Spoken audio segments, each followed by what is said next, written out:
आज हम समझेंगे सप्लीमेंट इंडस्ट्री EAA यानी essential amino acid and branch chain amino acid यानी BCAA, इन दोनों के नाम पर हमारा कैसे बेवकूफ बना रही हैं। BCAAs. EAAs. BCAAs. EAAs versus BCAA. EAA. आज की वीडियो में हम पहले समझेंगे कि EAA और BCAA होता क्या है और ये हमारे लिए जरूरी क्यों है, और उसके बाद मैं आपको बताऊंगा एक ऐसा सप्लीमेंट अगर आप उसको अफोर्ड कर सकते हैं तो इन सप्लीमेंट जैसे EAA और BCAA जैसे सप्लीमेंट की आपको जरूरत भी नहीं पड़ेगी, और उस सप्लीमेंट को अच्छे से कंज्यूम करने का तरीका भी आपको मैं बताऊंगा। और अगर आप कोई भी सप्लीमेंट अफोर्ड नहीं कर सकते हैं तो भी चिंता की बिल्कुल बात नहीं है, क्योंकि वीडियो के लास्ट में मैं ये बताऊंगा कि EAA एंड BCAA हम कैसे अपनी नेचुरल डाइट से पूरा कर सकते हैं और ये किस समय पे हमको लेना चाहिए। ये मैं दोनों वेजिटेरियन एंड नॉन वेजिटेरियन दोनों लोगों के लिए बताऊंगा। चलिए वीडियो को शुरू करते हैं। टोटल 20 तरह के अमीनो एसिड्स होते हैं और इनको दो भागों में बांटा जाता है। 11 अमीनो एसिड्स को बोला जाता है नॉन एसेंशियल अमीनो एसिड्स, और बाकी के बचे हुए 9 अमीनो एसिड्स को बोलते हैं एसेंशियल अमीनो एसिड्स। तो इतना भेदभाव क्यों? एक को एसेंशियल अमीनो एसिड यानी महत्वपूर्ण अमीनो एसिड और एक को नॉन एसेंशियल। इसका सिंपल सा रीजन है, 11 अमीनो एसिड्स हमारी बॉडी खुद बना लेती है, इसलिए इसको नॉन एसेंशियल अमीनो एसिड बोलते हैं। और 9 अमीनो एसिड जिनको एसेंशियल अमीनो एसिड बोला जाता है उसको हमें अपनी डाइट से पूरा करना होता है। बट इसका मतलब यह नहीं कि हमको उन 11 अमीनो एसिड्स की जरूरत नहीं है। हमारी बॉडी को रिकवरी एंड मसल गेन करने के लिए पूरे के पूरे 20 अमीनो एसिड्स की जरूरत पड़ती है। अब आप ये तो समझ ही गए होंगे कि एसेंशियल अमीनो एसिड यानी EAA सप्लीमेंट हमको ये सारे 9 के 9 एसेंशियल अमीनो एसिड्स प्रोवाइड करता है। तो ये BCAA यानी ब्रांच चेन अमीनो एसिड क्या होता है? BCAA इन 9 अमीनो एसिड्स में से ही 3 एसेंशियल अमीनो एसिड्स होते हैं, जिसमें सबसे ज्यादा लुसीन नामक अमीनो एसिड होता है, जो कि सबसे ज्यादा महत्वपूर्ण होता है हमारी मसल गेन के लिए। और जैसे कि मैंने कहा, इसका मतलब ये नहीं कि बाकी के अमीनो एसिड्स हमारे लिए बेकार हैं, क्योंकि अच्छे मसल गेन करने के लिए हमें सारे के सारे यानी 20 के 20 अमीनो एसिड की जरूरत होती है। तो इसको इस तरीके से समझिए कि एक तरह का टीम गेम है और लुसीन इस टीम का विराट कोहली है। और जैसे विराट कोहली कितना भी अच्छा खेल लें, जब तक पूरी टीम अच्छे से नहीं खेलेगी टीम नहीं जीतती है। अब समझते हैं हमारी बॉडी में करते क्या हैं। अमीनो एसिड को बिल्डिंग ब्लॉक्स ऑफ प्रोटीन भी बोला जाता है। ये हमारी रिकवरी, मसल गेन और इम्यून सिस्टम के लिए बहुत ज्यादा महत्वपूर्ण होते हैं। बट इनके थ्रू हमारी बॉडी में मसल गेन्स कैसे होते हैं, इसको बहुत ही सिंपल एग्जांपल से समझते हैं। आप सब ने अपने आसपास वर्कर्स को देखा होगा जो कभी बिल्डिंग बनाते हैं या फिर किसी तरह का घर बना रहे होते हैं। तो आपने देखा होगा कि वो कैसे 2 ईंट को रखते हैं और बीच में सीमेंट वाला मसाला लगाते हैं ताकि ये दोनों ईंटें जुड़ जाएं आपस में। सेम चीज होती है हमारी बॉडी के अंदर। ये जो ईंट होती है, इसको ये समझिए ये हमारी बॉडी के अंदर छोटे छोटे मसल फाइबर्स हैं। तो जब हम अच्छा वर्कआउट करते हैं तो ये मसल फाइबर्स आपस में टूट जाते हैं, इनमें गैप बन जाता है। तब हमारी बॉडी के अंदर ये अमीनो एसिड वो सीमेंट वाले मसाले का काम करते हैं और हमारी मसल्स को रिकवरी देके जोड़ देते हैं।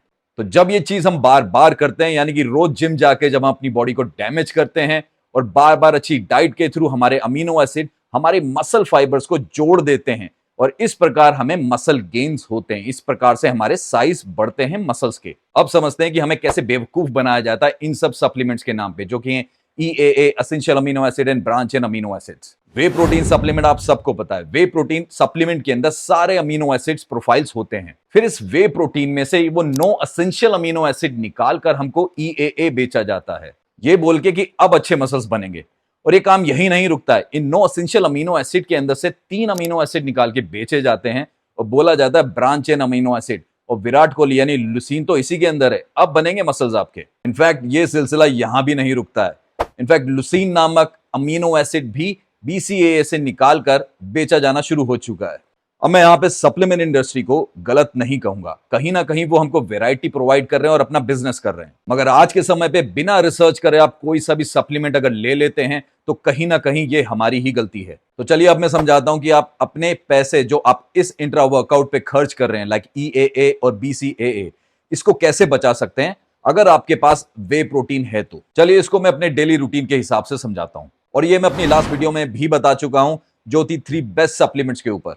मॉर्निंग में उठते ही मैं 60% of way protein scoop with water consume करता हूं। इसके पीछे एक सिंपल सा रीजन है, क्योंकि पिछले 7-8 घंटे से मेरे ब्लड के अंदर कोई भी न्यूट्रिशन नहीं था। तो अगर मॉर्निंग में उठ के मैं सबसे पहले सॉलिड डाइट लेता हूं तो अगेन मेरी बॉडी को उसको पचाने में, प्रोसेस करने में 2.5 से 3 घंटा लगेगा, और मैं अपनी रिकवरी को और ज्यादा धकेल दूंगा आगे की तरफ।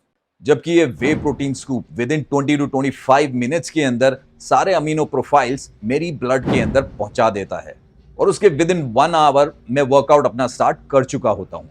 और जब मैं वर्कआउट स्टार्ट करता हूं तो ये अमीनो एसिड प्रोफाइल्स सारे मेरे ब्लड के अंदर होते हैं, तो मुझे BCAA और EAA की जरूरत नहीं पड़ती है।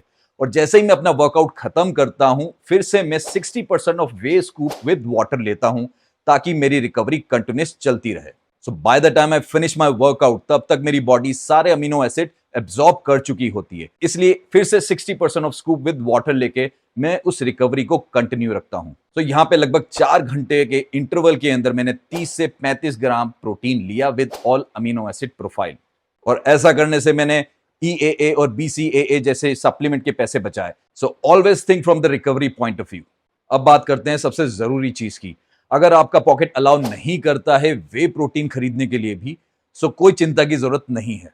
अब मैं आपको बताऊंगा कैसे आप अपनी नेचुरल डाइट से ये सारे एसेंशियल अमीनो एसिड्स ले सकते हैं और किस समय पे लेना है ये ज्यादा महत्वपूर्ण है, ताकि जब आप वर्कआउट स्टार्ट करें तब ये आपके ब्लड के अंदर होने जरूरी है, ताकि आपको कंटिन्यूस रिकवरी मिलती रहे और अच्छे मसल गेन्स हो। अब मैं आपको बताऊंगा सैलेड विद हाई प्रोटीन, जिसके अंदर सारे एसेंशियल अमीनो एसिड्स आपको मिलेंगे।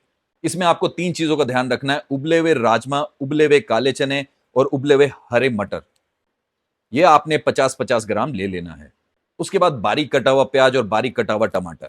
अगर आप ऑलिव ऑयल ले सकते हैं तो हाफ स्पून इसके अंदर डाल सकते हैं, वरना मेरी प्रेफरेंस हमेशा रहती है नींबू और काला नमक।